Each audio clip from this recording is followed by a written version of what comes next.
okay? in blue. But my wife always says, nowadays anything goes, and I'm going, you shouldn't tell somebody like me that. I walked down.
Good morning, everyone. Welcome to our June 8th, 2021 Board of Commissioner meetings. Our first order of business is please stand and join me for the pledge. I pledge allegiance to the flag of the United States of America and to the republic for which it stands, one nation, under God, indivisible, with liberty and justice for all. Thank you, everyone. Our first item to discuss today is the agenda review. Is there any additions, Bob? No, Mr. Chair, there are no changes today. Move to approve the agenda. Got a motion for the agenda. Second. Got a first and a second. Any discussion? All in favor say aye. Aye. All opposed? Motion carries. Next item we have to discuss is some drainage items. Mr. Ryan Henniker, our drainage management specialist, will be here. First item is the Judicial Ditch 7 repair. Morning, Ryan. Good morning, everyone. Good to see you. I'm here this morning to discuss potential approval from the Drainage Authority for 2 repairs. First one is JD7 located in Judson Township. There's a approximate cost of $25,000 to $30,000. That is just generated by my estimates. That's not a contractor price. The second item is CD47, which is located in Cambria Township. Again, my generated cost estimate is between $30,000 and $35,000 for that ditch system repair. Okay, so we'll take the first one first, the JD7 repair. So moved. Do you have a second? Second. Any discussion or questions for Ryan's on these repairs? Pretty straightforward. Hearing none, all in favor say aye. Aye. All opposed? Motion carries. And then County Ditch 47 repair. I'll move that as well. I'll second that. First and a second for County Ditch 47 repairs. Is there any discussion, questions, or comments? Seeing none, all in favor say aye. Aye. All opposed? The motion carries. Thank you, Ryan. Thank you. Have a good day. That was nice and quick, huh? Yeah. A regular ditch meeting. Yeah. All right, at this point, we'll move on to Mr. Tilges. Good morning. Morning, Commissioners. Morning, Can I actually Ryan. come up front? Oh, yeah, actually, I should have told Actually, Ryan to sit yeah. up here. I forgot Feel about good that. to be back at home up here, Yes, very nice. close to you guys. That's not. All right, well, we've got That was a joke, or is that? I was being sincere I know. I was. until Commissioner People started laughing. All All right, right, go ahead, Ryan. we've got a pretty packed agenda with a few action items and quite a bit of information updates, so I'll get it moving. The first action item is consideration of a resolution for County Stated Highway 7 from Borkert Street to 0.5 miles south in Mapleton for right-of-way acquisition, authorizing the county engineer and the county attorney to procure necessary right-of-way, including use of eminent domain if absolutely needed. Okay, do I have a motion to move forward with the acquisition? So moved. Have a second? Second, Any discussion? Kind Just- of a run-of-the-mill. just a comment. I know it's a run-of-the-mill. In the resolution, Yep. we only talk about farm to market roads. I think we also move a lot of people to jobs, et cetera. So if we could maybe add that at some In point. future, in yeah. future. Yeah, that was, and I apologize, that was just carryover from past resolutions. I figured it was. templates. Yeah. So, I just think, we Right, do move they a lot of serve people that way. multiple roles, and Yeah. County Road 12 is, or County State Highway 12 is certainly more than just a straight farm to market Yeah, road, so. yeah. Noted, thank you. Thank you. Yep. All right, any other discussion on CASA 7? Hearing none, all in favor say aye. Aye. All opposed? The motion carries. All right, thank you. Next action item is very similar resolution for County State Highway 11 from CASA 20 to Minnesota Highway 68 for reconstruction, authorizing the county engineer and county attorney to procure necessary right-of-way, including use of eminent domain if needed. Got a motion to I'll accept? move the. Got a motion and a second? Any discussion? All in Nope. favor, say aye. Aye. All opposed? Motion carries for CASA 11. Okay. Action item number 12, County State Aid Highway 12 from CASA 26 to CASA 2, right-of-way acquisition resolution authorizing the county engineer and county attorney to acquire right-of-way, including eminent domain if needed. Got a motion to accept? So moved. Got a first, got a second? Second. Got a second. Any discussion? All in favor say aye. Aye. All opposed? Motion carries for right-of-way for CASA 12. Okay, thank you. Action item number 4, MnDOT agreement number 1033656 for railroad signals and gates at County Road 117, which is 547th Avenue. This is 90% funded through the state railroad crossing account and 10% locally. So this will be a $22,278.40 obligation that the county will be required to pay for the safety enhancement at this crossing. So there's an agreement enclosed that's very boilerplate, typical MnDOT agreement for this work. I would recommend approval of the agreement. So moved. Do I have a second? Second. Discussion? Where Comments? exactly is this?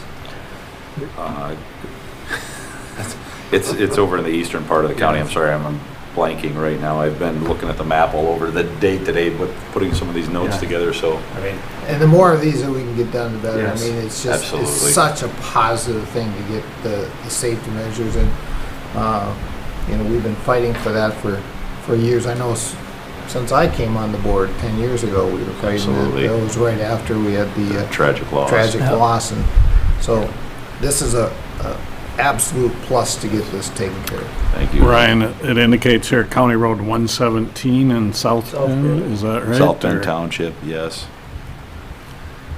I'm just trying to specifically recall which it's, What intercity? yes. Yeah. okay, any other This is, discussion? yeah, this is right by Minneopa Park. Hmm. Okay, I believe that's that crossing Oh, where yeah. trail That'd be jumps great. across. yeah, they're very nice to have them lights put in, much safer. Any other questions or comments? Hearing none, all in favor say aye. Aye. All opposed? Motion carries for the signals on County Road 117. Okay, thank you. And then as part of the MnDOT agreement, they require a second resolution that's included as Exhibit D of said agreement, authorizing the county to enter into said agreement. So I would request approval of said resolution.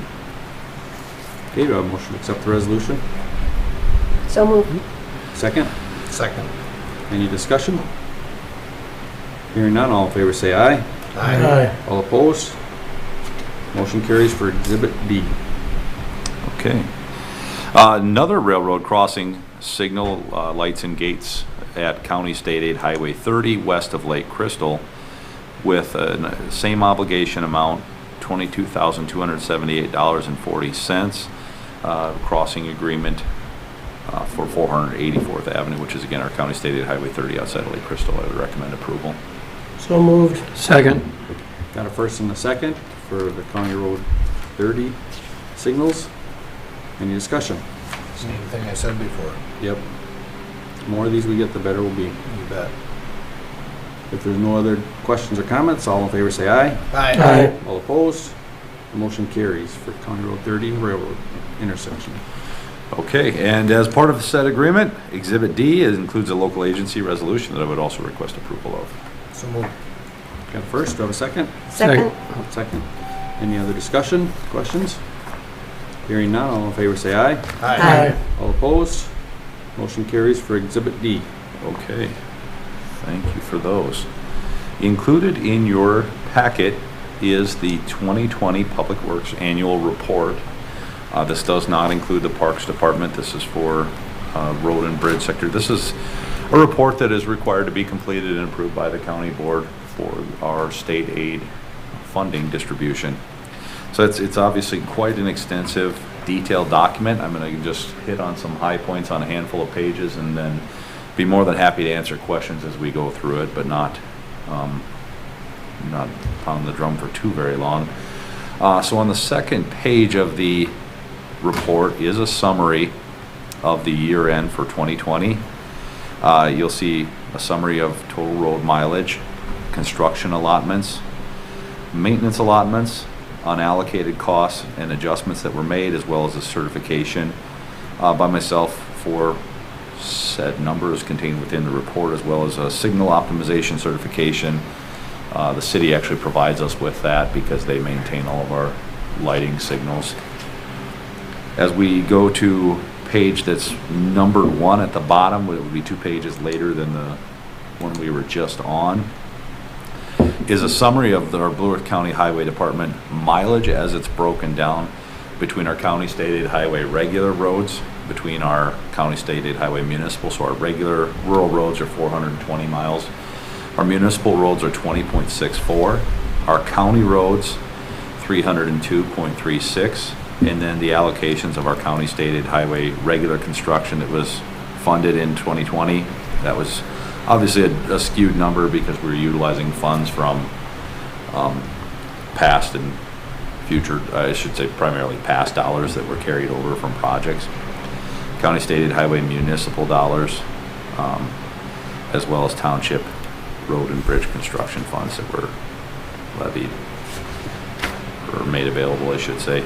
If we go to page 2B, this I'd say is probably one of the better portions to read through, and I won't do so because it's 3 or 4 pages long, but this is a verbalized summary of our major road and bridge work items. For road construction, we obviously constructed County State Aid Highway 1 Sherman Street in Good Thunder, CSAH 10 from east of Vernon Center to CSAH 1. CSAH 16 Stoltzman Road Trail Project was begun. The CSAH 27 project from US Highway 14 to 3, that should say 2, I apologize for that, was begun as well and let.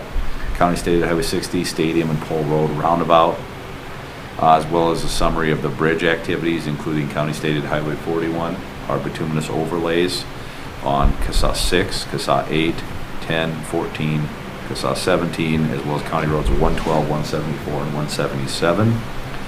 And a summary of all of our planning projects and maintenance operations that took place over the course of the year. Following that, there's also a map of the projects that were completed in 2020. And then I'm going to jump through the document. There's just a tremendous amount of actual detailed project cost breakouts that's required. And this all comes out of our new roads system that cost accounts. So every time, whether it's a time card entry or an expenditure is made for projects, they're allocated to certain activity numbers, and then it's further subdivided into whether it's eligible for state aid or federal funds.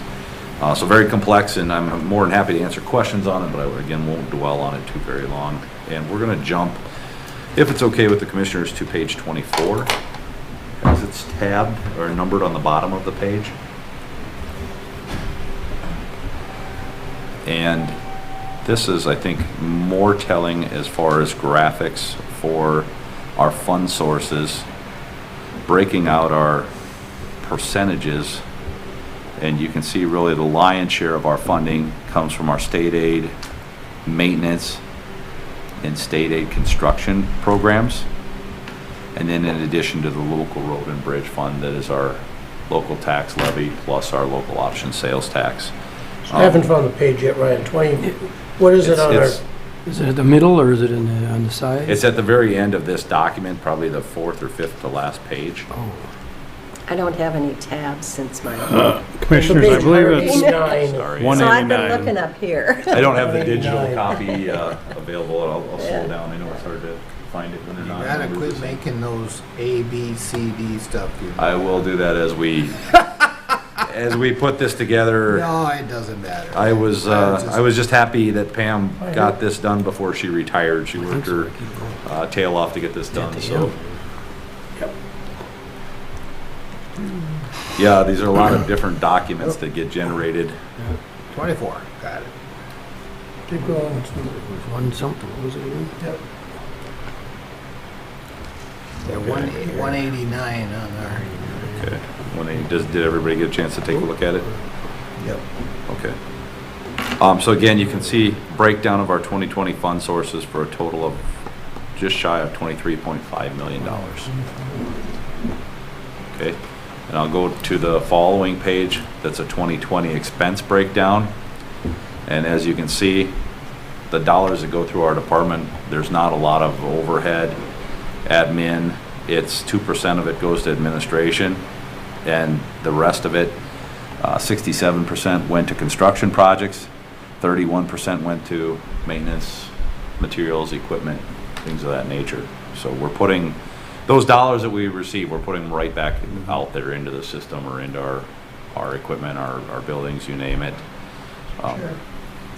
Yes. So is this any COVID related on this, or is this pretty standard? So this is our 2020 dollars. Right. And so there's no additional COVID. But not COVID dollars, but COVID impact. There was COVID impact. We did lose, our state aid funding took a dip, to say the least, probably about 10% from what we would have anticipated, because it was actually growing, and we actually saw a considerable reduction. So that's one of the things I know we will be working on is, as some of the relief dollars become available now, can we capture lost revenue from previous years and apply that to construction or equipment? Maybe I'll ask the question a different way.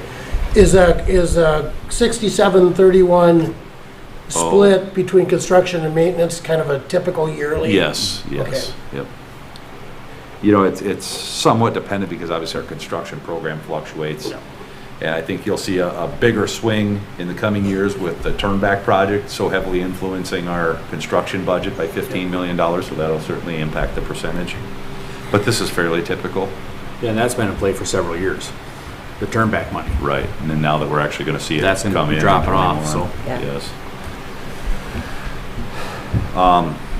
And then the subsequent page is a breakdown of our construction projects, and you can see within our construction budget, 8% of it is personal services and 92% of it is contracts. So again, going right out there into the work. And the maintenance breakdown, a little bit higher percentage of the maintenance money is staff, because obviously we have a larger staff in the maintenance department. So that's 35%, 14% is equipment, and then again, 51% is either contracted work or supplies, things of that nature. There's a summary on what's labeled page 27, which would be the next page of yearly expenditures. So you can see we're actually down a little bit in 2020 as a whole, and that just obviously tends to fluctuate based on projects or special funding coming into the department. The subsequent page, 5-year gap funding trends. You can certainly see on that top graph the impact that the local option sales tax has had. As we look at that 5-year jump, knowing that the local option sales tax was implemented in 2016. It's made a tremendous difference. So that's a great tool, and it really helps visualize how it's really jump-started to help get us back into trying to get closer to meeting our needs. And then there's a chart with respect to constant 1970s funding, where you could see we were actually losing. If we correlate the dollars, we were actually falling behind. And now we're, with the local option sales tax, we're able to really pick up the pace. So I really like to emphasize those two charts and the impact that the local option sales tax has had on our construction program. So that's the synapse of the annual report. And again, I'd be happy to answer any questions on it if there are any. Any questions or comments? Good report. Mr. Chair, I don't have a question on the report. Is 41 done? It is not completed yet. Okay. I've got that in my summaries. Okay, That I'll hit yeah. on here. Yep. We're getting close. Any other questions on the report at this time? Very good report. We've been seeing these for years. The staff always does a nice job on them. If anybody wants a copy of the actual booklet, it is available. Yep, we'd be more than happy to make a physical copy if you'd like one.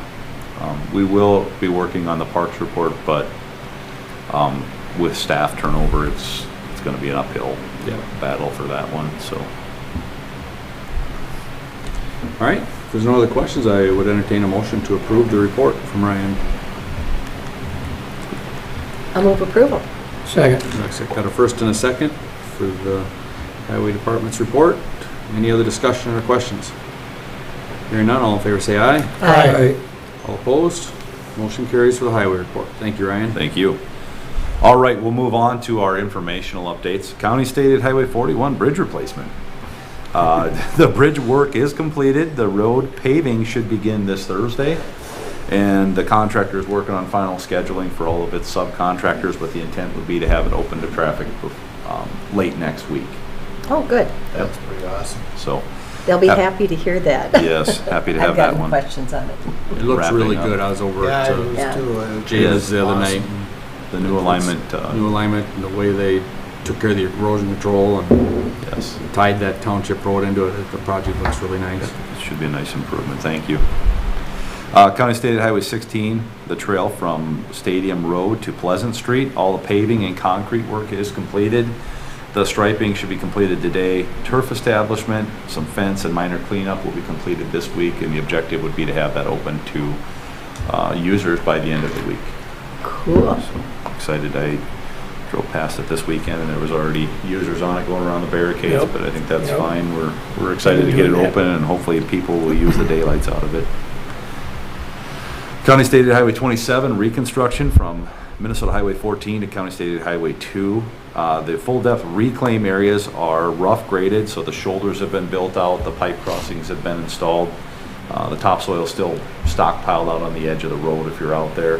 And there are gravel patches where the pipes had to be replaced. But the contractor's gonna leave that old pavement in place as long as possible because they are grading the new alignments on the north end of the project. And eventually, as they start cutting ponds and generating extra fill, that'll have to be trucked to the south end of the job. So they want to leave the pavement in to run on top of, not contaminate the gravel base, and also keep the dust down. So good planning, and it's moving well out there. It's really starting to take shape, so it's good to see. And going fairly smoothly. You know, these projects, it's nice to have kind of this system down, and this contractor's become more and more familiar with it. It gets more and more efficient. And the north end is challenging to get through right now. I drove through it Thursday and I made it as far as 187 in my personal vehicle and decided I didn't want to risk losing my air dam or bumper. So they were in the middle of working it and digging it. So they do pan it down and return it and get people in and out mornings and nights. So it's moving well though, and that's the good news. We also have County State Highway 27 in Eagle Lake underway. The removals and excavation are happening from County Road 17 to the south, and their contractor hit a little bit of a delay because the gas company came in and put in new gas lines farther outside of the road. However, they never disconnected the old line and ran services and reconnected services to the new line. So now there are 3 or 4 gas lines that are live. So the contractor didn't want to dig around all of those. So they kind of shifted their operation. So the gas company, we did some coordination and pressuring the gas company. They're supposed to be on site today or tomorrow to begin services, and then the contractor will start right behind them with the sanitary sewer and water main reconstruction. So it's always a delicate balance because we've got so many utilities out in our roads that require relocation by the utility companies, and they're not contractually obligated to us. So it's a lot of coordination effort on staff's part, and a lot of different contractors and people that have to try to work in the same sandbox. But again, that should be resolved, and we should see considerable progress happening soon. County State Highway 57 roundabouts at US Highway 14. The south side of Trunk Highway 14 is ready for curb and gutter and pavement to be constructed. We would anticipate that to start happening late this week and into the following. And then the north side, they're going to begin constructing the storm sewer and getting that prep, but that project's moving fairly well and is slightly ahead of schedule according to the contractor. Now, obviously, that could change with weather, but it's been a good spring. I would imagine, of course, we need rain, but with the type of weather we've had, it's great for construction. Yes. I see hesitancy. You're right, it's great for progress. The thing we do run into is if we have inadequate moisture, the soils don't adequately Sure. compact. And then what we ran into in 2012 is it was such a dry year, and we flew through construction, and then I think of the County Road 12 at Highway 14 interchange. Got it all done, it was a great construction season, but then the next year after we went through that freeze-thaw cycle and got some moisture, you see more settlement in the pavement than you're accustomed to, so we're always cautious of that. So sometimes I like to see things wetter than drier from a density standpoint, but you're absolutely right. From a progress standpoint, we can really get a lot done when it doesn't rain on us every other day. So it's nice and it's good to find a balance. It's nice that if we do get a rainfall, it's not a 6-inch gully washer that just drowns us out for weeks on end. So we do need a shot of rain here soon, but it's been a great spring. If you could just figure out how to make it rain at night, If, too. yeah, Friday evenings, if we could get a nice shower every week, that'd be perfect. So, yeah, I know you're right, Commissioner, that it's been great for construction. 82, same thing, going very well. Contractors working from north to south. The removals and crushing are actually happening on site, so the contractor's got a small crusher and they're actually taking out the concrete and the bituminous and they're crushing it right there on site in the middle of Mankato, and amazingly they're mixing water in. Dust has not been an issue. The crusher is very quiet. I was standing out on the construction site Thursday for the meeting and we were having a conversation probably no more than a couple 100 feet away from it. It was right at the intersection with Balserzak, and we were standing at the south edge of the parking lot for the city's public workshop. And it was really going well. They're actually bringing materials in from Eagle Lake and crushing on site there as well, as long as they've got that operation going on, and they're stockpiling the aggregates and then going to use them right there on site. So a good efficient use of the old concrete and bituminous pavement that it takes them out. Yeah. And recycling, we're going green. So I like it. So the north 600 feet of the project is ready to pave, and they're planning to come in and pave that piece next week. So they're going to pave in 2 to 3 phases as they build the project out. So north side, south side, and then tie in the center where they're stockpiling the aggregates right now. So yeah, project's Will going that well. reach into the city of Mankato's public works driveway then? We will have to replace that driveway onto 82. Yep. What's the time frame for that? That one was set to be completed, I think, end of August, early September. So are there bonuses if they get it done early too then?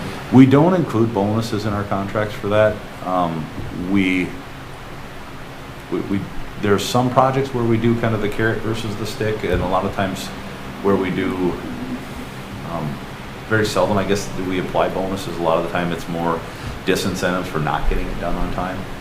Well, it's a bonus for them if they do get Right. it done because they can go on to something else. Yeah, and they've So- saved obviously that money of not being out there. There are sometimes we include ride incentives that we pay for if the pavement is smoother than the specified ride, things like that. And we certainly could consider incentives for projects to be done earlier ahead of time, but it's really those super critical timeline type of projects that I think we'd apply that to. And yeah, I'd be happy to discuss that with the board sometime though, if we want to go down that road. CASA 1 from 9 to 90, the contracts are approved. Mathwitz is working with their subcontractors to determine project schedules, and a pre-construction meeting should be held in the coming weeks to kick off the project. So it sounds like they may be eager to get started on it, which would be fantastic. And we'll see what their plan of attack is for construction. There's certainly certain elements of the project they could start on and ideally get done. The 21 bituminous overlays, CASA 13 is complete and now carrying the Minnesota Highway 60 detour. I know that's created a lot of headaches with residents in the area, and we're working to coordinate with MnDOT on trying to resolve as many of those as possible. It's always tough when a detour is put on and people don't follow the detour, and then it takes about that week or two for them to settle into their route. And with a state highway, it's even harder because they're not regulars that can find an alternate route and stick to it sometimes.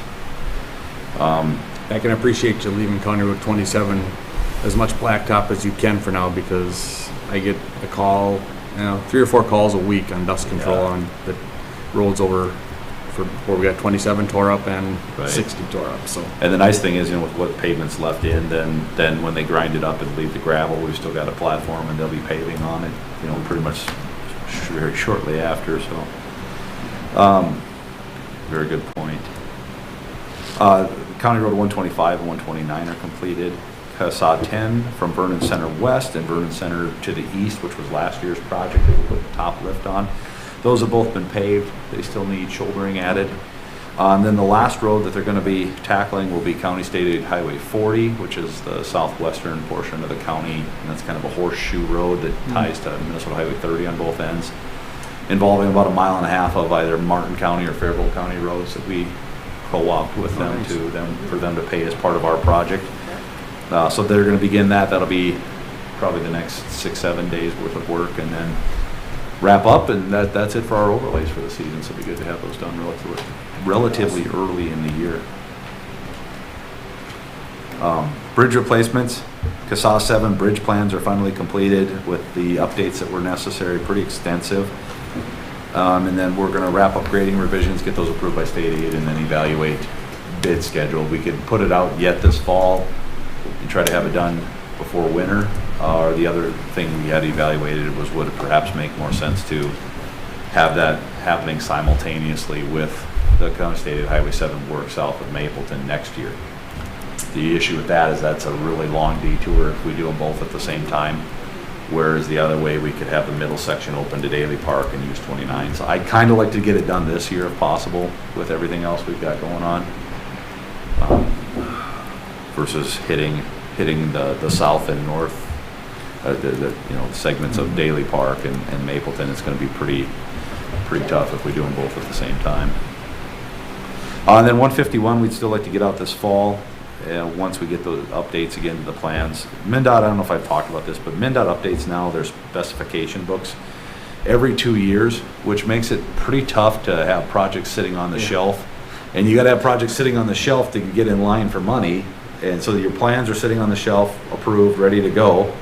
And then by the time you get money from the legislature, your plans are outdated and have to be updated. So we have to somewhat redesign, not fully redesign, but you have to change a considerable portion of the plans and redo everything. And it's kind of a frustrating fact that that's how it works. But unfortunately, where they used to update the specs every 5+ years, now it's on a 2-year cycle. And just because that date changes, if you don't get funded and everything within a relatively tight couple-year timeline, it's challenging. Do you So know the why specs they are- changed it?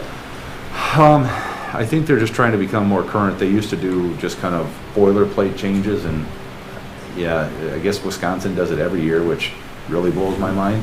So, Well, I don't- it's alarming that the specs would be changed enough that you have to Yeah, spend sometimes a lot. it's I mean, I can minor. understand you could Yeah. make some minor adjustments, but boy, what in technology changes it on a bridge every Exactly. 2 years? Yeah. I mean, it's concrete and iron and You're right. not The like loads, IT. the loads don't change. yeah, and you the would strength think and I steel know there's doesn't new change, technology so- every year, but that just does sound. Yeah, we're frustrated with it as well.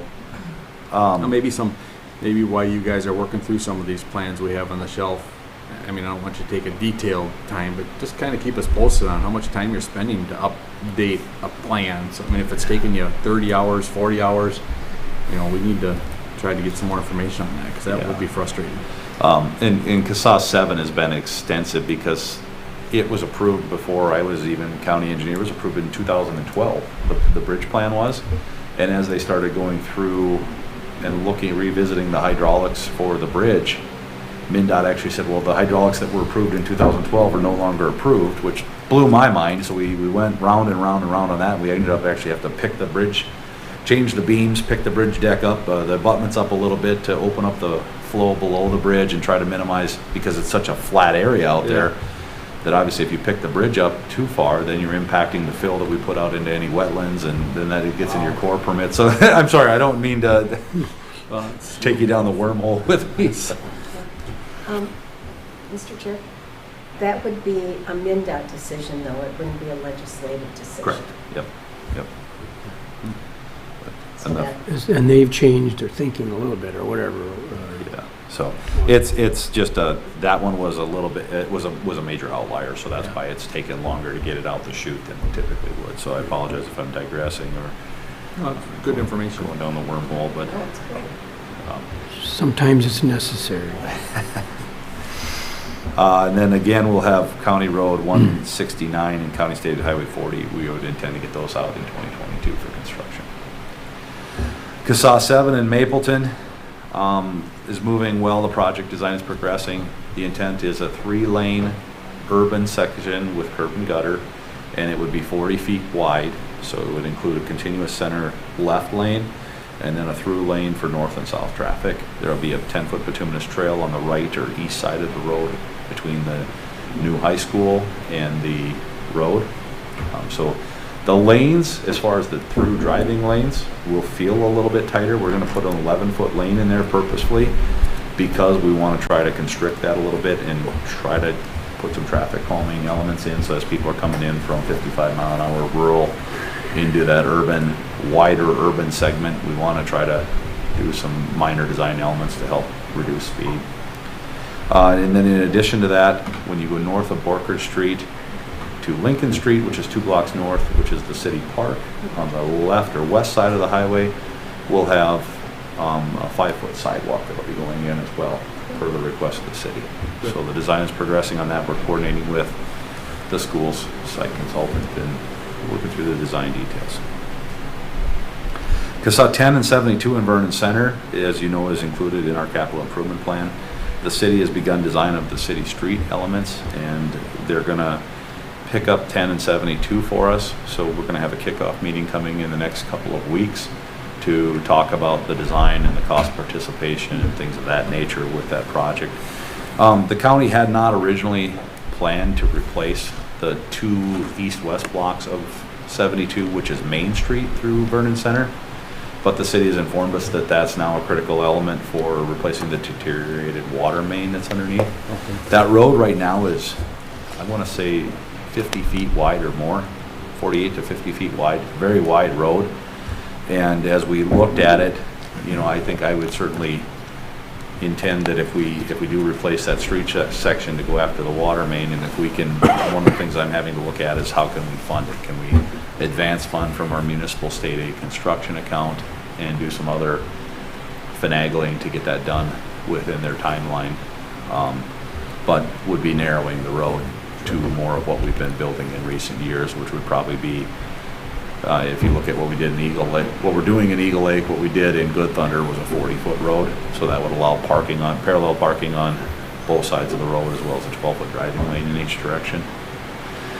That would be a considerable cost savings, would also help the city facilitate, you know, additional pedestrian features, sidewalk if they wanted on one or both sides of the road. So wanted to put that out in front of the board. I did talk with the city's consultant engineer about that, and that'll be something we'll discuss at the meetings. And I don't know, Commissioner, if you're interested, I'd be more than happy to involve you in those talks. If not, when I get the date.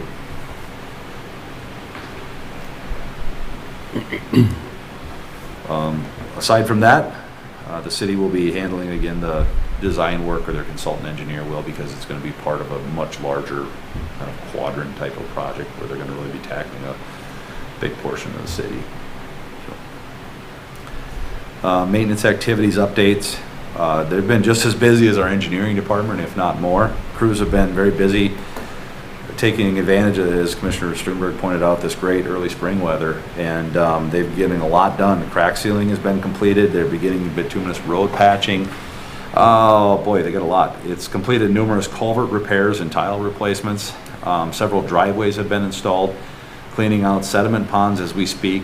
And then as a bit of a lookout, in the next month they'll be working on seal coating about 45 miles of county roads and county state aid highways spread around the county. Typically we'll try to cover like a quadrant. This year they're kind of spread around a little bit though. They're shouldering various roads throughout the county. They'll be replacing large culverts on County Roads 133 and 138, as well as a culvert replacement on County Road 6 by Liebert Lake, repairing a slough on County Road 15 east of Highway 22, bituminous, the former Meadow Lutheran Church in Meadow Township. Chad is coordinating the removal of the old parking area with the cemetery that's left, as well as the new resident that's turning the church into a home. So working on removal of and reshaping of that, and then also beginning to do mowing road shoulder cuts for sight distance and safety. Local road improvement program update. I know the commissioners may be aware, or were aware, that the county put in 6 applications total within Blue Earth County. So we put in 2, one for County State Aid Highway 7 in Mapleton, one for County State Aid Highway 26 in Mankato. There was also an application from the City of Vernon Center for County State Aid Highway 10 Main Street, and there was also one from the City of Mapleton for Borkert Street on the north side of the new K-12 high school, in addition to applications from Decoria and Pleasant Mound Township. Statewide, so there were $75 million of funds available for competitive grants and another $110 million appropriated to specific projects or earmarked. There were 425 applications statewide made, totaling more than $344 million of LRIP money requested. So unfortunately, Blue Earth County was not awarded any LRIP grants this time around. Our applications will stay in the queue and in line based on how they were graded, and if more funds become available in 2021, we would be eligible for those depending on how we competed with with kind of the second cut. But good news, the city of Mapleton was awarded $1.25 million for their Borkert Street application. So we're getting some of that money in Blue Earth County, just not to us, but to our city, which is good. That's a positive. Absolutely. So the county will have to act as a fiscal agent for those funds and pass through. So we'll be working with the city on cooperative agreements to detail that. But we really put them in their consultant or their city engineers in the driver's seat as far as doing all of the legwork. We really act as a fiscal pass-through contracting agency for those dollars. Last, the Rapidan Dam update. I did attend a virtual potential failure mode analysis PFMA meeting that was about 5 hours long last month and went through all of the different PFMA ways that the dam could hypothetically fail and determine which ones would be further pursued for the PFMA update. And then last week was also part of a half-day annual Part 12 safety inspection out at Rapidan, where we went through pretty much every crevice of the dam. It was definitely a hiking day down in the bowels of the dam and all around it, looking at some of the different cracks that have developed and structural items with respect to the dam, which is great because you really get to see parts of that. And I think maybe that'd be a good thing someday, maybe not to go into every little crevice of the dam, but if the commissioners were interested to, as we get farther down the road with our studies, to maybe do a tour of the dam and maybe climb down a couple of those different areas and show you where we're seeing the concrete starting to fail and some of the things that we're encountering out there. And I will have photos too, obviously, if we don't want to do a site tour. But I've been in that dam a couple times, and I'd be happy and would love to go again. I've been in the bowels too. It's awesome. I'd love to go. I've never been in it legally. Then it's good. It'll be a good reason to. It's neat. There's some neat history and Yes. stories of that dam, so that's pretty cool.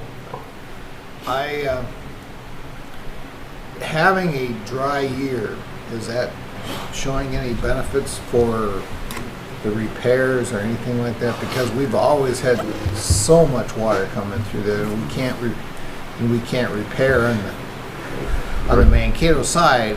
We can't do the repairs because there's so much water. Is that making a difference this year or not? When I was out there last week, we were still passing like 1,500 CFS, which is still reasonable flow. The issue is because the Tainer gates were damaged, we can't even close the dam off to do that work. So we'd have to do a repair to the Tainer gates first to get those functional. Yeah, right now it's just run a river with the gates all wide open because they're not operable because of the 2019 flood damages. And then, it was interesting talking with the dam operator about how that ice dam formed downstream. And it was caused by the dam, because as the water came through the dam, freezing temperatures and the mist and slush is created, and it just kind of snowballed and basically formed an iceberg that just got pushed downstream of the dam until it held enough water back. Really interesting, and I don't know how you stop something like that from happening again.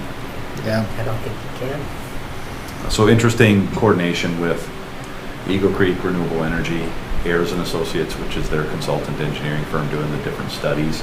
And then also I had good conversations with an engineer from the Federal Energy Regulatory Committee about some of the challenges we're having. And we're going to be setting up a meeting with BAR and the FERC to talk about licensure and if and when we transition away from Eagle Creek, how that looks and what some of the different requirements may be to get a better grasp of that. BAR is also moving forward on their design parameter calculations, analysis, investigations, and that's moving along well. So that's the end of my updates, with just one last item to note.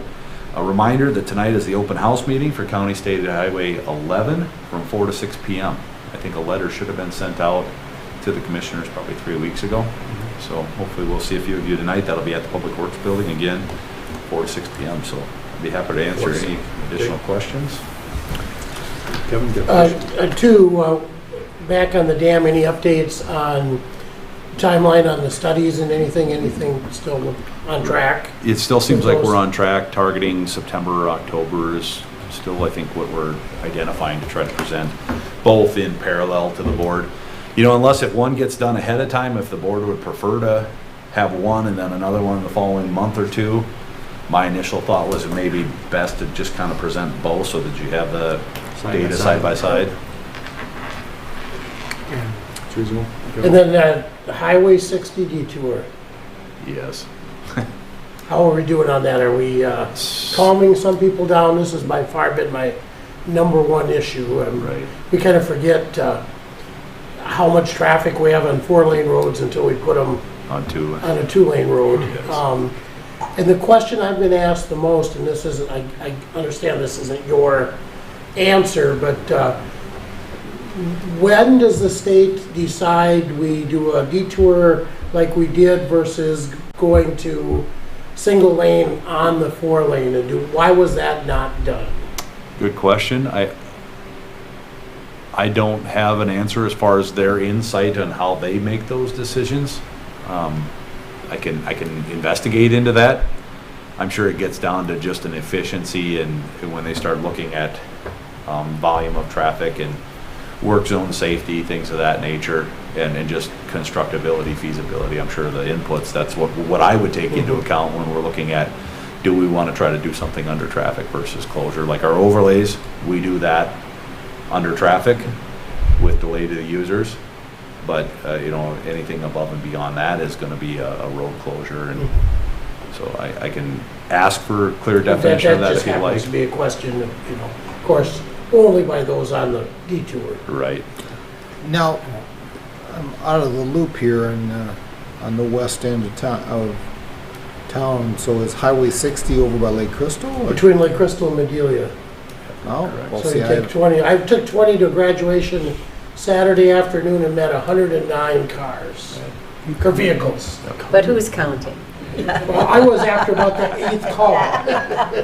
Yeah, we're counting. That's my I'm comments kidding. about dust. Yeah. My comments Yeah. about dust control. I get 4 or 5 calls a week So, because of the detour route. So not the people on the detour, but the people that live on the detour. and it's just mind-boggling that people get off and take these weird tangent routes, and they're not really saving, or sometimes you don't understand why they're even doing what they're doing. We did find out, last week per an email that people were actually sneaking past detour signs and going up until where there was actually a hard closure, and that's how they got on our gravel county roads, and we're Sure. cutting into Lake Crystal that way. And so there's still some traffic out there that's. I think a lot of that got fixed, so Yeah. thank you for that. I And mean, we did get that I should have copied eliminated. you too, Commissioner, but I also sent an email this morning actually asking for dust control because they're still getting a lot of complaints of extra traffic out there. So we're still chasing it, and it's tougher when it's the state's project and trying to get them to do that because it really should be their cost. So while you're emailing that one, deal with 60 on my end too. Because I was going to talk I got about 60 that on later. both ends. Yes, it's that detour, it's that the gravel roads out there are just getting pounded on and the dust control is getting Yeah. out of I hand. can only imagine. And they've So been, the dry weather's great for construction, but it causes plenty of other problems. I think the last time we had a big problem with it rained that night, and I said, well, that's because we made it rain. It didn't last very long. Where's 60? It's from 14 to Madison Lake, and Okay. it keeps on going. So that's, Okay. and then we close County Road 27 too. Yep. So both those roads are closed, and they're taking every gravel road in between of them. In between. I got a call the other day, well, I talked to a guy the other day about County Road 27, and he just talked about how impressed he was with the work you're doing out there. He doesn't think much of government, but boy, they're doing a good job here. it's good to hear. Any other questions? Good job. Nope, I Thank don't you. have anything else. Thanks. Thank you, Ryan. That was when you go back to the maintenance I can certainly tell that we don't have a toilet paper shortage anymore because our county roads are toilet papered all over the place. We had to have it under lock and key last year. Yeah, so they're doing a good job. I tell you, I go out to Bray Park and the county roads going out there. You can tell that they've done a lot of work, and so the crews are doing a lot of work on that. And I tell them how much they're appreciated for doing Absolutely. that. Will do. Yeah. All right, thank you. I'll see Thanks, you Ryan. here in a little bit at work. Yep. Thank you. Thanks, Ryan. Patrick? This drives me crazy without tabs. Getting a monthly update from our county attorney. I can't get into mine. Oh, you can't get into Adobe? And it was all tabbed. And Mr. I went Chair. there last week. Or last, No, I know what you mean. Yeah. That's. Mr. Chair and Commissioners, just You want could to, come up here, Patrick, if you'd like to. this gives me an opportunity He's- actually to stand up. He's always up, he's always presented from the podium. Yeah, I We always just do. like seeing your smiling face. It's a pretty torch stuff. Yeah, Yeah, yeah. yeah. that court thing. That's all. I'll just Morning, add Pat. Well, good morning. I'll just add a couple of things to the detour conversation. I was on that detour twice over the weekend, and there was a significant law enforcement Presence? presence every time I went through there. Okay. So, And I mean, we've got things fixed, but it was sectional softball playoffs, Oh, end of school stuff, and it runs right between the Graduations. school, the rec center, and the ball fields and stuff. And then as, like Ryan said, the county roads, they were sneaking on are the ones that are run on the other side of the school. So they did, public safety did a great job. They just basically, like Crystal Squad, just kind of went back and forth that mile during the ball games, and Good. that's all it takes. are you seeing increased speeds? Or because there's so many cars, you can't speed? No, there's increased passing, which Dangerous. makes increased speeds, and I think, and I've learned a lot about detours in the last 96 hours, but when you're standing still, speeds typically appear a little faster Yeah. than they are than if you're in traffic with people. I was just curious because they're saying speeds have increased so much through COVID and it's not debate, continuing. well, when It you're is talking continuing. speeds, I do the TZD meetings, and of course the state patrols on there, and their speed over 100 miles an hour have doubled 2020 compared to Yep. 2019. Right. People are And driving had- faster. I think they had a high speed of 153 miles an hour. The I deaths know are I up too. Probably wouldn't be able to catch them with any squad I ever used to drive, but But speeds are very alarming, and Kevin's point about the gravel roads, they're driving 50 and then they're Oh. passing on the gravel roads. it's scary. That's the complaints I'm getting. Sure.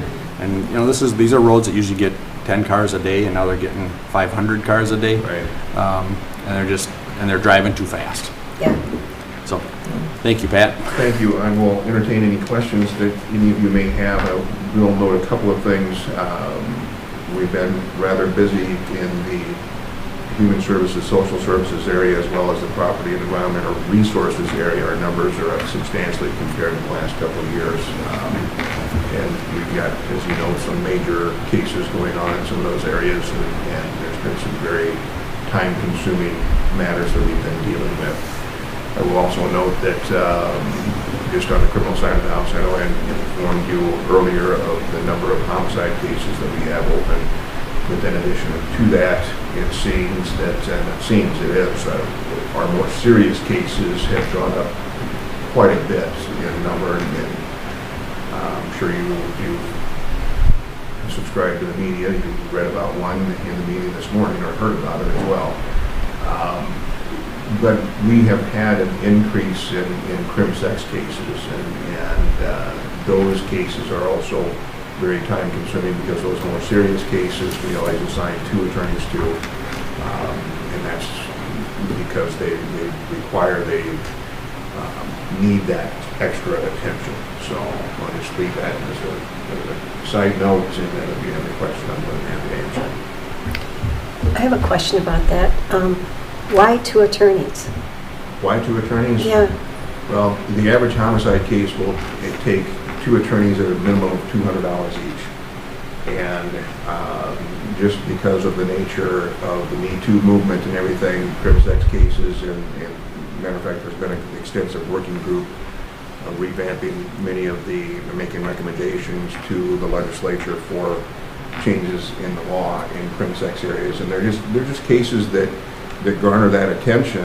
And if you have, and I did it for years, did these cases by myself. And I was when just I'm curious. dealing with this, or if I'm sitting listening to you and somebody else over here, I'm trying to write something down, I'm missing what's going on over here. So it's not an issue, I've said this before, until it's a friend of yours, a relative of yours, or whatnot, but it's just, these cases are important and require that type of attention, in my opinion. So since I took over, that's what we've been doing with all the more serious cases. I see that in juvenile filings, 18 felonies. That seems like a lot. And I know it's, Right. when I look at that, what type of felonies are they? I see property's high too. Property's high, the juvenile Or person, numbers, I mean, right, person. the person, and those have been increasing over time. And statistically, nationally, they've been going down, but it only takes a couple of different kids that keep getting into trouble that kind of skew some of those numbers. Okay. And Commissioner Sternberg, from working in the schools, can probably give you some good examples of that.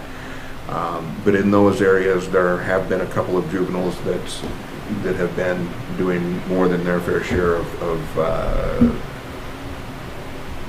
what should we say, entering into the juvenile justice system again. So we're not seeing a lot of additional juveniles, hopefully. Hopefully not. Yeah. Not necessarily. And the juvenile numbers have been down in COVID just because a lot of times, the schools, Yeah. I've anticipated, and I think in part getting into another area with the criminal sex cases, the mandated reporters, kids haven't been around the mandated reporters as much and whatnot, and now that things have started to open back up, we've been seeing that more and more. But there's also with the adults that we've been seeing those. So, and some of the juvenile cases have been going down, but the increase in seriousness of some of those juvenile cases, we've probably had 3 cases in the last month that we have tried to make a determination of whether we're going to try to use extended juvenile jurisdiction or certify somebody as an adult. And, there's a statutory framework in mind for that, or in line for that, to determine whether it's presumptive, permissive, or recommended, and then probation goes through and does a recommendation, a study to the courts in answering those different factors to be addressed of whether the person should be certified as an adult or not. And when you certify someone as an adult, what type of crime would that be? The more serious cases, we've had 2 criminal sex cases that we've moved for certification in the last month. We've got a homicide case that we've moved for certification in the last month, and then probably a couple more since the first of the year.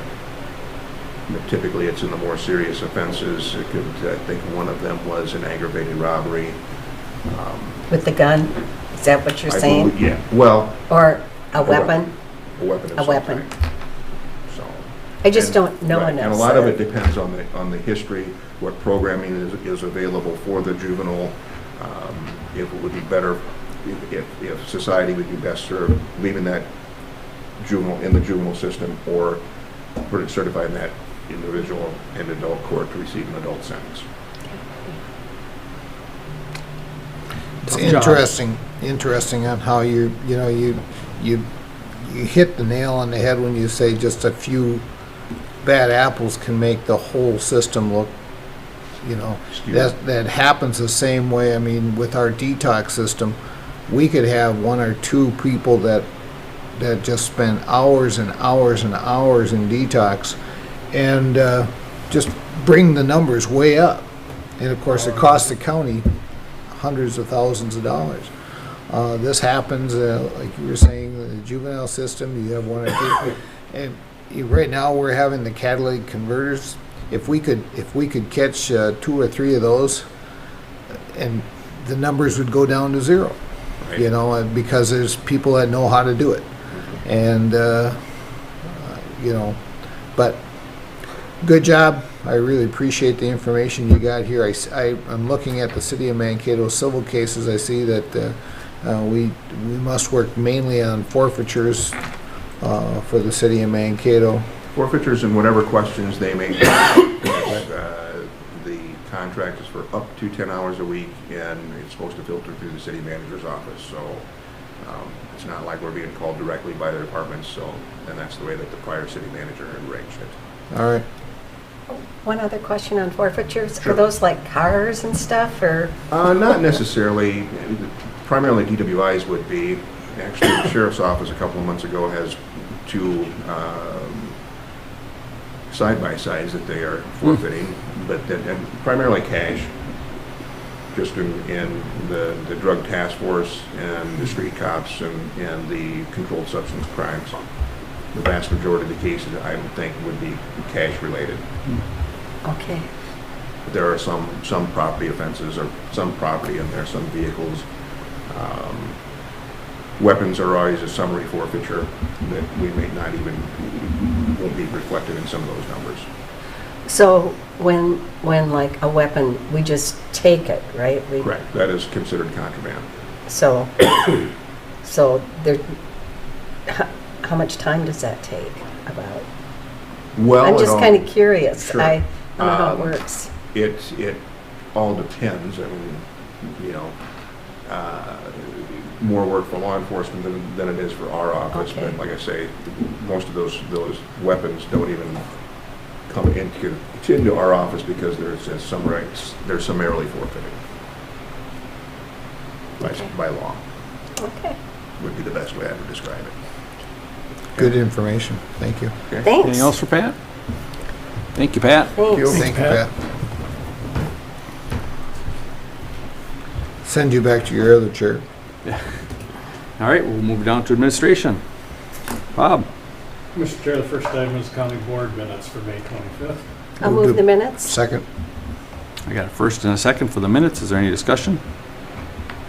All in favor say aye. Aye. All opposed? Motion carries for the minutes. Next are the bills for the 2 weeks indicated. I'll move the bills. Second.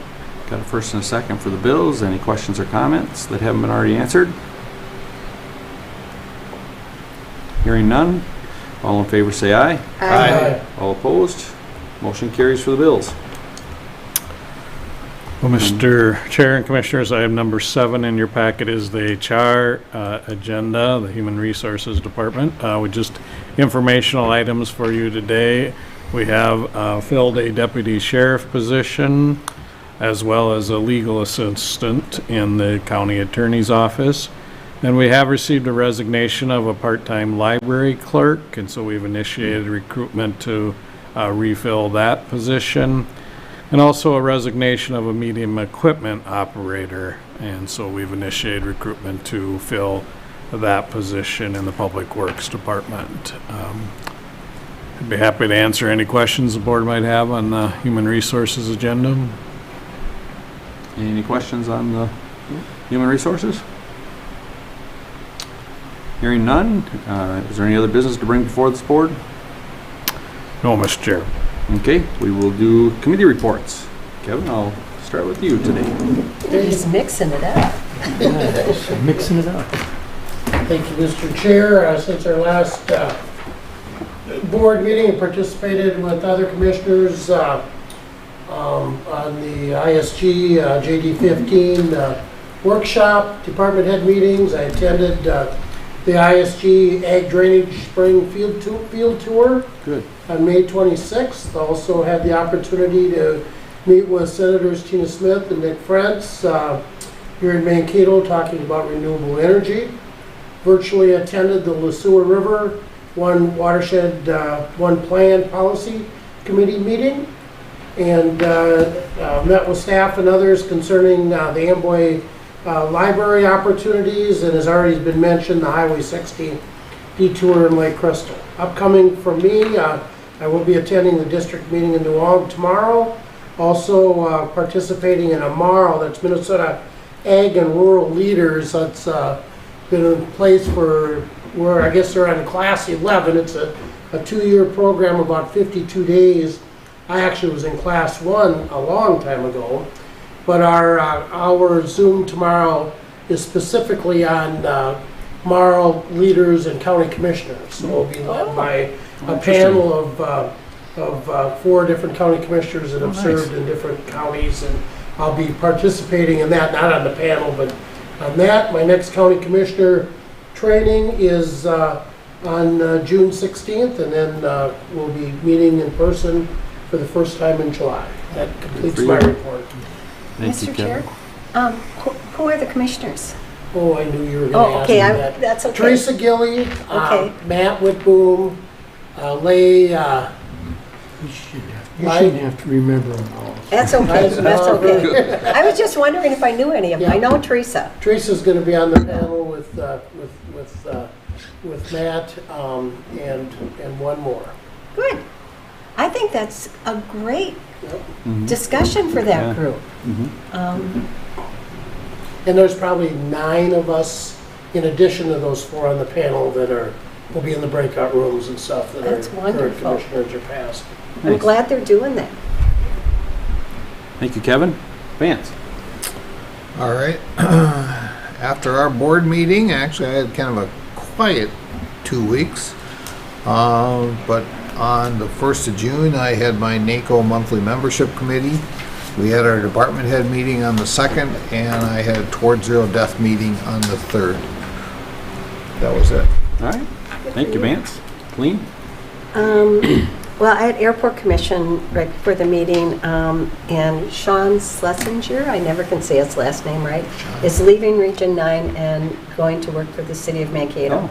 And he's going to pretty much run the airport Sean's a good guy. He is a good guy. They're looking at an air show in 2023. Luckily, we're doing the road in front of the airport in 22.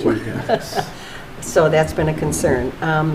They're hoping to get the Blue Angels. Well, it's got a lot of jumps. I mean, you know, but and then I had YMCA strategic planning that day also, as we look towards the future. On the 26th, I had Southwest Minnesota Housing Board, just talking about housing, applying for stuff, a bunch of stuff going on. And then I had, on the 27th, I had a White House briefing on the ARP. I've had a lot of those, actually. On June 2nd, AMC coffee discussion. It's a great place to bring up issues that you're concerned about, and we had quite a few. We had department heads, and then I had the Region 9 Executive Board. They're looking for a youth person to go on the commission, so if you know of anybody that might be interested. Their health insurance is probably going to go up 10%. I thought that might be helpful for Bob to know. And and just the regular run-of-the-mill stuff. On the 3rd, Fred Lutz took me flying. We're the 2nd busiest airport in the state. You all know that. And we don't have a control tower. So we have a lot of inexperienced pilots, so they wanted us to see what it's like up in the air, because it's all visual or by hearing. And lots of times you can't see the planes, and many times you can't understand what people are saying on the radio. And we also checked out Highway 14 and projects in Blue Earth County. So it was a good morning. So the city of Mankato is going to be discussing a control tower. So I think it's a really good thing. And one of the opportunities that we were talking about is, you know, it might be an opportunity for SCC to do air traffic control training. So I think there's lots of opportunities for us. I went to Dr. Davenport's retirement celebration, and Got her picture in the paper. well, I was Mayor Dean because he had to cancel. So Najwa said, "Could you do this with me?" You went across the river for the mayor. I did. I was thinking I could have done a lot of resolutions that night. We just passed them, you know. On the 4th, had a meeting on Vaccine Month. The White House and Congress is really pushing the vaccines, getting people vaccinated, and so I think there's some opportunities for us there to talk about where can you go. We talked about that, you know, when Human Services was in here in Public Health, but it might be something that we really want to elaborate. Yesterday I was on the Tapestry Project. They're looking at business training for entrepreneurs. And so if you know of any business people who would be interested in, you know, just mentoring once a month. It's a third Thursday of every month for an hour or two on Zoom.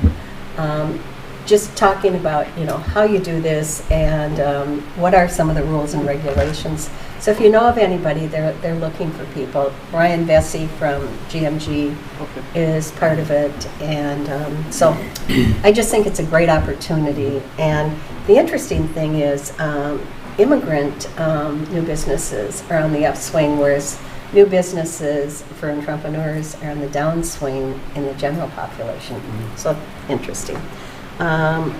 And the YMCA annual golf tournament is the 14th. If anybody's interested, it's going to be at North Links.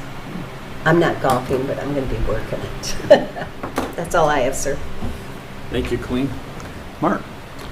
Okay, after Tuesday, May 25th, our board meeting, we did have that joint power and blower sewer JD 15 workshop and hearing, along with Kevin.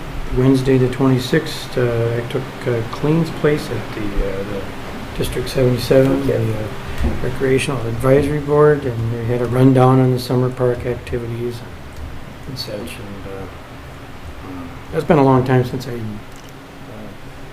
been in the building. Yeah. Lincoln Building. Thursday, Partners of Affordable Housing, we did for housing. Had a meeting, our regular monthly meeting, and things are going well. Actually, I hate to say with the COVID stuff, but we got a lot more money than we. Anyway, I guess it's a pleasant problem. Yeah. That part. Yeah. Memorial Day, Commissioner Skip and Vance and our County Attorney Pat. We were at the. It might have been the other ones, but I was only at the Vietnam Memorial that day. And I did catch the boy in blue after that. Then we had Wednesday, June 2nd, department head meeting. Thursday, Kip and I had the 3rd. We did have our RCF meeting, and then I was also like Colleen. I was at the Davenport. Yep. The first retirement party. Apparently, there's another one. They should have just had one. There's 2 more, I guess. Well, 2 more, but that's why they should have just had the one. But that's not his. He's not the one who decided that. But that was. But I had to leave a little early because then we had our Maple meeting, which was our last, hopefully virtual for a while, for a long time, on that same night. And then Friday the 4th in the morning, kind of early, did have a Cimerex Joint Powers. That was a hybrid between virtual and if you could get there. So anyway. That concludes my report, Mr. Chair. Okay. Thank you, Mark. JD 15 was already mentioned. We had our legislative work group from my statewide emergency communication board. Just some regular updates on that. Had my EMS meeting. I got an update on all of the different programs that are starting up. They just got in some new PPE supplies in there. So if anybody knows someone that needs some, Mark is available to get them distributed. Our emergency communication board also met. Not a whole lot new stuff going on there, but Dan Davidson, who was my staff person on that board, retired. So Tim Moore has always been kind of the lead of it, but I think he's probably going to take it over until we get someone else to take that spot. Brenda does a great job kind of keeping us all in order for that. So planning and zoning, we had several things on the agenda, but nothing alarming. No public hearing of any sorts to mention. We'll see them at the next meeting. had the Memorial Day services, as Mark mentioned, made it to 3 different services. They were all very nice services. Yesterday, I had an all-day meeting with the strategic planning for the statewide emergency communication, and that is just totally new to me. It's a board that I'm not very familiar with, so trying to help them write a strategic plan is very problematic, but I did have some input on the governance part of it, so that's the part that I would play in this, I would imagine, because I don't know the technology and how it works. So, but after we met for 3 hours in the morning and 3 hours in the afternoon, and did pick up a lot of neat stuff, and going to be an interesting board to be on. We're going to be meeting now 2 weeks we're off, and then 2 more meetings like that for 3 hours at a time. So a lot of new information for me. Mark mentioned RCEF, and then yesterday I popped off my meeting for just a few minutes and sat in the MRCI Finance Committee meeting. So I'm on the finance there. Things are going well there, but just like everybody else, they're having a hard time finding people to drive vans. So their new plan is to get these vans in place, have 4 consumers in the van, and they can go out and do some work, and it's a great plan that's going to work really well, but they're just having a hard time finding enough people to man the vans. So at this time, that's our biggest challenge at MRCI, and then I unfortunately couldn't stay for the full board meeting because I had to get on my other meeting. And that brings me to today. It's interesting that you talk about the communications thing. We at AMC talked about that quite a few years ago, how that could be condensed and got nowhere. Yeah, it's a complicated field. It is, but it's a very important field. Oh, it is. It's critical. It's the backbone of our emergency, Yeah. 911, all that stuff Yeah. to combine together. Yeah. And they have the same challenges. I mean, yesterday we spent a long time talking about financing. You know, how do we get? Yeah. You know, we talk about financing with roads and bridges, and that's dangerous to our citizens. But when it comes to EMS and technology to keep your responders notified, that's very critical. And they still have to worry about trying to find funding. So it's everywhere. Can I ask one more question? Mm-hmm. Are they having a hard time finding people to do EMS? I know Kevin teaches it. Yes. That's kind of what I thought, yeah. Some of the smaller communities, we hear about that from Mark at EMS, the Eagle Lakes, the Madison Lakes, they do pretty well, but I don't think Eagle Lake even has a full roster right now, to be honest. Yeah. I'm not positive, but yeah, you get down to some of the smaller towns, the Blue Earth area, the Faribault County, those smaller towns, and they really struggle You know, all EMS has issues, but those that have ambulance services, in the small and we only communities. have 2 in this county, but Yes. you go to Sibley County and there's 5. Yeah. You know, every small community has an ambulance, and making sure you've got that 24/7 staff and on call, and like Training. anything else, training Training. is excessive. There's a lot of continuing ed, but then it's also the risks. Yeah. You know, whether it's just normal things, but also opioids and bloodborne pathogens, and a lot of people are saying, if I want to volunteer for the community, I'll do something with the scouts or with the church or something that's a little less dangerous, quite frankly. Liability. Well, and I'm assuming some of the challenges are people don't work in that town, Mhm. so getting to where they need to be. If you're gonna have a fire, you want it at 2 o'clock in the middle of the night when everybody's home, not when people are off working. Or, Not at 3 Yeah. o'clock. Yeah. That's something Yeah. that's, you never expect that. So the That's- arsonist. You know, you expect the night fires would be worse than the day fires, but it's not that way. Yeah. It's just Because kind people work. All right, good discussion. Thank you. Anything else for the good of the order before we adjourn today? Our work session will follow at We adjourn or 10:30. recess. 10:30 is 10:30. what we're planning. All right, I'll entertain a motion to adjourn this meeting. So move. Second. Got a first and a second. Any discussion? All in favor say aye. Aye. All right. All opposed, meeting will be adjourned. Thank you. Are we back here?